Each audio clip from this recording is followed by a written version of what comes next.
HappyOrNot help organisations improve their customer service and employee satisfaction with their simple yet effective feedback smileys. Chief Operating Officer Sami Hero explains how to utilise instant feedback data to improve employee experience for both on-site and remote workers. How can businesses benefit from measuring employee satisfaction? Happy employees obviously translate into great success, into great value generated for any organization. There's been numerous articles and research around the fact how happy employees will deliver value for the organization. The founder of Indian consulting company HCL wrote a book, Employees First, Customers Second. There was also a Forbes article by a renowned psychologist, Camille Preston, who was researching into the fact of how much more successful are organizations with engaged employees. And she found that organizations with engaged employees are 20% more successful than those who are not. And where it really shines is with our salespeople. What we see in research is that engaged and happy salespeople are up to 37% more productive than those who are less engaged. Simply put, engaged employees deliver better results. What challenges do businesses face when trying to improve employee satisfaction?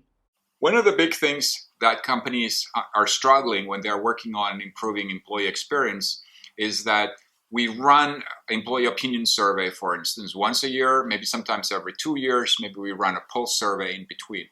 But what do we do with the results? So in essence, what happens is that we do this lengthy survey, people respond to it, we push people to respond to it.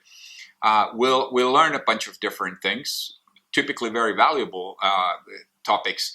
For instance, what drives burnout, what drives sick leaves, what motivates people, how they perceive rewards and incentives programs. But then when we do changes to those particular topics, how do we know it's working? How do we know that it's improving the experience and engagement? The problem is that if we have to wait 6 to 18 months before we see how those changes actually happen and what impact they had, it's going to be significantly too late. What we need is a continuous pulse and knowing what happens day to day. What are the most effective ways to measure employee satisfaction? At HappyOrNot and the service we provide, we enable organizations to solicit anonymous feedback, and typically it's done on a daily basis. One could use a tablet-based terminal or a push-button-based terminal, or also doing it digitally through intranet or through emails. And all of these different ways of collecting information are based on typically on a simple question: how was your day today? And then what we can do is we can dig deeper behind it, is what were the reasons why somebody was happy with their day or unhappy. It could be great colleagues, great collaboration, or it could be leadership. And on the negative side, it could be things like work environment, safety, or just the overall workload. How do your digital smileys work? So in addition to having these physical terminals that are typically really simple to use and solicit a lot of feedback, we also have digital smileys. What this does is that it allows you to bring back the same easy-to-use 4-smiley range into your intranet or into your email or into your app as well. And the good thing is that you can connect this digital side of things into the physical office environment. So if you have remote workers and local workers, potentially you might have white collar, blue collar. You can nicely merge the two and then run deeper analysis on the experience and engagement of the employees in these different locations. How can businesses encourage employees to give feedback? Of course, one of the biggest things about giving feedback is that we need to also show that there is some value in providing the feedback for the employees. So if the employees are giving us feedback, say, on the work environment or the working conditions or the pressure they are getting from the leadership or something like that, we need to show that we react to it, we listen to it, we are trying to make some changes. And in that kind of situations, it's important that we communicate clearly on what we are working on, how we are reacting to it, what is our plan, when are we going to deliver those things. And of course, it helps always that all of this feedback that we're soliciting from the employees is 100% anonymous. So there's no way, even digitally, that we can track back this feedback or these responses.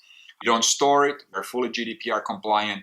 We're only interested in the actual experience data that we gather, and we then report it back to the users. How can businesses best utilize feedback data? So what's really important is that once you start measuring the employee experience and engagement using our Smileys, it is to set the baseline. So one of the first things you typically do is you can start asking with a simple question, how was your workday today? But we also have customers who are essentially digging deeper into the problem as time goes by. So initially they might be, how was your day? And then there are some additional deeper questions, second question afterward. The next month or 2 months later, they're starting to ask, how is the collaboration with your coworkers? And then you can continue digging deeper. For instance, if we're seeing that there is a communications or leadership, for instance, might be perceived as a problem, we start testing few things. We start communicating more. We change our communication style from corporate to more human-like, if you wish. And we see what happens with the feedback. If we see that the feedback is starting to get better, these are the right things to do, so we do more of those. If we have no impact whatsoever, we try different things.